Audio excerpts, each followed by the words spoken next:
안녕하세요. 오늘은 많은 분들이 즐겨 찾는 제철 식재료, 바로 달래에 대해 알아보려고 합니다. 달래는 봄철의 제철을 맞아 우리 식탁에 자주 오르는 식재료인데요. 그 특유의 향과 맛 때문에 많은 사랑을 받고 있습니다. 하지만 아무리 좋은 식재료여도 주의해서 섭취하셔야 하는 분들이 있는데요. 오늘은 달래의 효능, 부작용과 올바른 섭취 방법까지 알아보도록 하겠습니다. 달래는 마늘과 비슷한 매운맛과 향이 나는 작은 뿌리채소로 주로 봄에 수확됩니다. 이 작은 뿌리채소는 한국, 중국, 일본 등지에서 자라며 요리에 풍미를 더하기 위해 널리 사용되는데요. 달래는 흙 속에서 자라는 뿌리 부분과 푸른 잎 부분 모두 식용이 가능하며 그 맛과 향이 요리에 깊이를 더해줍니다. 달래를 좋아하시는 분들은 알고 계시지만 달래에는 몸에 좋은 많은 성분들이 있습니다. 첫 번째로 비타민 A와 C가 풍부하여 면역체계 강화에 도움을 줄 수 있습니다.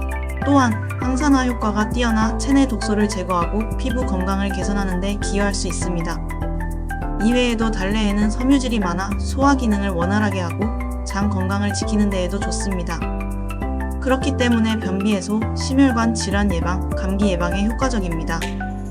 달래는 많은 건강상의 이점을 가지고 있지만 특정한 경우에는 부작용이 발생할 수 있으며 일부 사람들은 섭취 시 주의가 필요한데요. 달래 섭취를 주의해야 하는 사람은 누가 있을까요?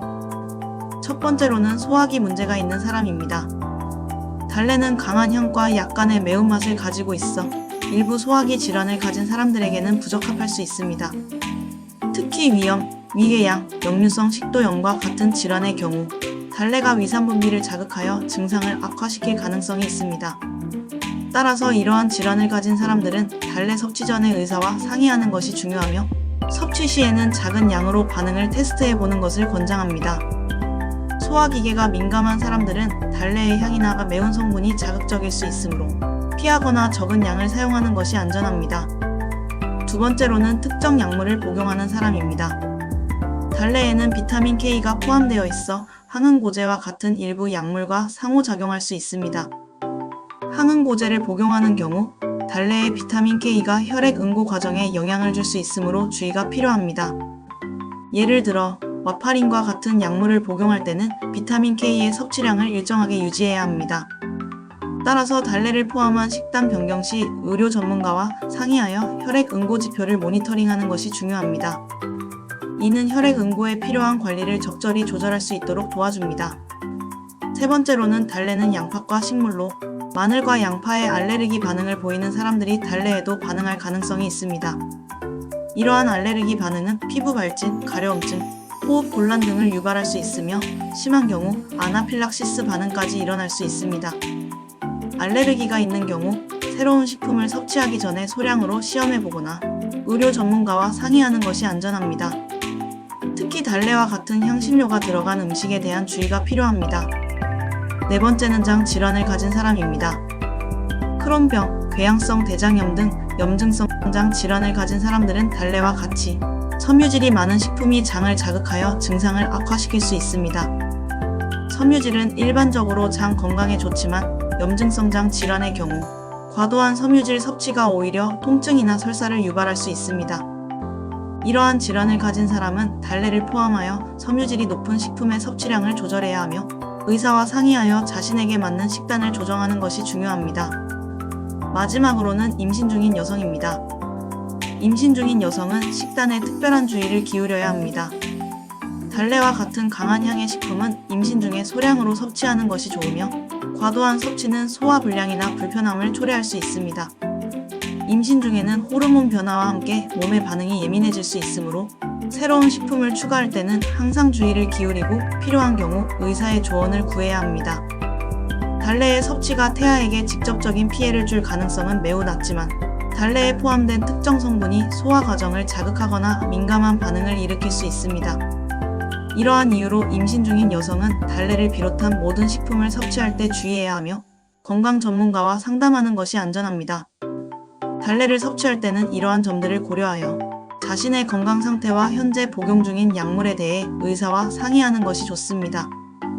달래의 섭취가 적합한지, 어떤 양이 안전한지 전문가의 조언을 받는 것이 중요합니다. 부작용 없이 건강하게 달래를 즐기는 방법도 알아야 하겠죠. 달래는 그 자체만으로도 요리의 풍미를 높여주지만 여러 가지 방법으로 다양하게 활용할 수 있습니다. 그 중에서도 특히 인기 있는 3가지 요리를 소개하겠습니다. 이 요리들은 각각의 독특한 맛과 향을 달래가 잘 살려내어 많은 사람들이 즐겨 찾습니다. 첫 번째 달래장아찌입니다. 달래장아찌는 달래의 향긋함과 아삭한 식감을 즐길 수 있는 전통적인 한국의 반찬입니다. 만드는 방법은 간단하며 주로 식초, 간장, 설탕, 마늘, 그리고 고춧가루를 혼합한 양념의 달래를 절여 만듭니다. 이 요리는 밥상에 빠지지 않는 반찬으로 특유의 매콤 달콤한 맛이 특징입니다. 달래장아찌는 잘 버무려 놓으면 시간이 지날수록 맛이 배어나와 더욱 맛있게 즐길 수 있습니다. 식사 때뿐만 아니라 술안주로도 아주 훌륭하죠. 두 번째는 달래 된장국입니다. 안 먹어본 사람은 있어도 한 번만 먹어본 사람은 없는 음식이죠. 달래 된장국은 달래를 주재료로 한 국물 요리로 된장의 구수한 맛과 달래의 향긋한 맛이 조화를 이룹니다. 이 국물 요리는 특히 봄의 제철을 맞는 달래를 사용하여 그 시즌에 가장 맛있게 즐길 수 있습니다. 달래는 국물 맛을 한층 끌어올려주며 영양면에서도 훌륭합니다. 보통은 멸치와 다시마를 우려낸 육수에 된장을 풀고 여기에 다진 마늘과 달래를 넣어 끓입니다. 간단하면서도 영양가 높은 이 요리는 봄철 식탁에 자주 오르는 메뉴입니다. 세 번째는 달래 비빔밥입니다. 달래 비빔밥은 달래의 향긋한 맛을 즐길 수 있는 또 다른 요리로 다양한 채소와 함께 달래를 넣어 비비는 비빔밥입니다. 이 요리는 달래의 독특한 맛을 충분히 느낄 수 있도록 하며 간장이나 고추장 기반의 양념을 추가하여 맛의 깊이를 더합니다. 비빔밥에 들어가는 달래는 신선함을 유지하면서도 살짝 데쳐 넣으면 최상의 맛을 발휘합니다.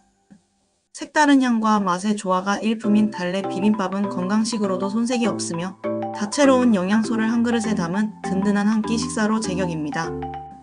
이 3가지 달래 요리는 각각의 맛과 특성을 잘 살려 한국인의 식탁을 풍성하게 해주는 요소들입니다. 달래를 활용한 요리를 통해 봄철을 맞이하여 건강도 챙기고 맛있는 음식도 즐겨보세요. 오늘 소개해드린 달래에 대해 어떠신가요? 봄철 식탁에 달래를 활용하여 건강도 챙기고 맛도 즐겨보시길 바랍니다. 다음 영상에서는 또 다른 유익한 정보로 찾아뵙겠습니다. 웰컴 투 건강, 오늘도 건강하세요.